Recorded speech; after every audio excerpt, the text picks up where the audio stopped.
சீமானோட voting percentage வந்து நாளுக்கு நாள் வந்து அதிகமாயிட்டே போகுது.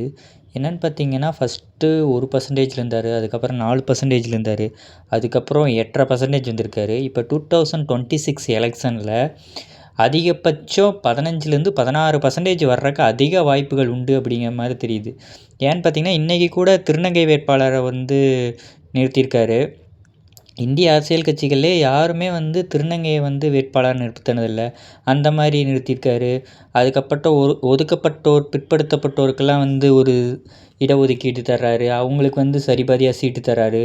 ஆண்களுக்கு 117 சீட்டு தந்தான்னா பெண்களுக்கும் 117 சீட்டு தர்றாரு. சரிபாதியாக தர்றாரு. இதெல்லாம் பார்க்கும்போது அவரோட ஸ்ட்ராட்டஜியே வந்து புதுசாக இருக்குது. இந்திய அரசியல் வரலாற்றிலேயே யாருமே பண்ணாத அளவுக்கு ஒரு பெரிய புரட்சியை வந்து சீமான் பண்ணிகிட்ருக்காரு. இது எந்த அளவுக்கு சீமானுக்கு கை கொடுக்கும்னு தெரில, வெயிட் பண்ணி பார்க்கலாம். ஆனால் இவரால் ஆட்சியை முடியுமான்னு தெரில. ஆனால் வந்து கண்டிப்பாக ஒரு எம்எல்ஏவோ எம்பியாவோ ஆறக்கு வாய்ப்பு இருக்குது 2026 எலெக்ஷனில்.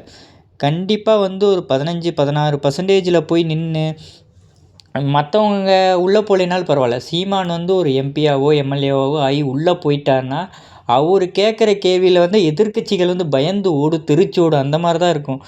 ஆளுங்கட்சி கேள்வி கேட்டு எதிர்க்கட்சி தெரிச்சு ஓடுறத தான் நான் பார்த்துருப்பீங்க சீமான் சொன்ன மாதிரி.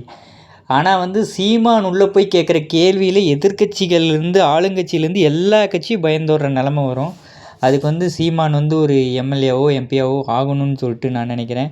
இதே மாதிரி உங்களோட விருப்பம் இருந்துச்சுன்னா நீங்கள் கீழே கமெண்ட் பண்ணுங்கள். 2026 எலெக்ஷன் சீமானுக்கு எப்படி இருக்க போகுதுன்னு.